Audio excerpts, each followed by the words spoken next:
So our first tip for you is establish a routine, because when we went home, it was very surprising to us just how much more we had to balance as women, as leaders, and also as mothers.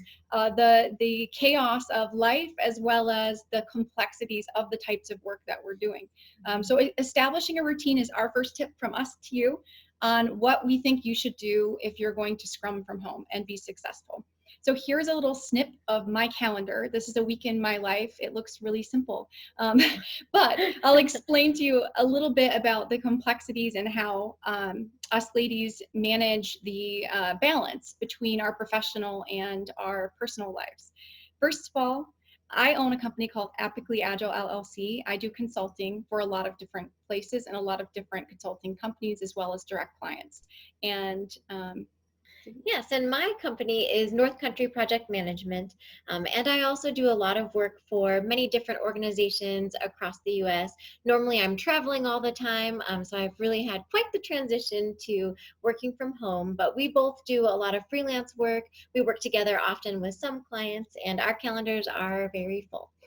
So one thing we found, if you have a lot of outside asks being given to you, like, hey, can I throw a 30-minute meeting and it's outside of your company, then having an app like Calendly that's linked up to all of your personal and professional calendars can be a great way to give someone a slot of time. And I've done it on what's okay for me, from 15-minute increments to an hour. And that gives me the freedom to set my working hours. And we're going to talk a lot about time boxing. So if you are going to establish a cadence, time boxing is an important, essential best practice for scrumming from home.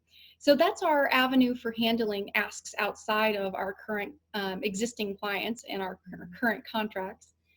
So Jessica and I created Radically Better Agile together. It's a company that does Agile and Scrum specifically with government clients. And so we created Radically Better Agile together, and some of our clients ask us for time, and we have found that by using tools like Calendly, we're able to block off and time box the time that we know that we're going to dedicate to Radically Better Agile. Given that we both have many other things going on, this has really worked for us. So we have a Scrum team together where we manage all of our flow of work, and that's always dedicated to the afternoon. So one thing you can do if you have multiple programs you support, multiple contracts you support, or maybe you're on multiple Scrum teams, is try to limit your context switching by having time boxes that are set either one specific day you focus on one thing or you split your day in half.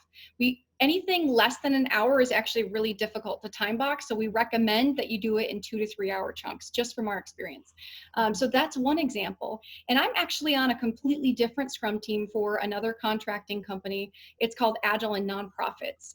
And that company, I do my Scrum meetings and events in the morning, always everything before lunchtime. That allows me to have balance for things like my personal commitments. On the far left, I'll zoom in a little bit here, you can see my children. I have 3 kids, and Denise is. And I have 2, yes, Aurora and Tristan there on the right. Yes. So I like this approach because I know that I can count on Jessica in the afternoon. We can do our Scrum events in the afternoon, and I know that I have time in the morning for my other work. So it works out really well. So if you aren't already doing this, then I do highly recommend you find some way to map out your commitments so you can start to prioritize them and make sure that you're still doing the things that make your life well balanced and so that you can be happy and productive.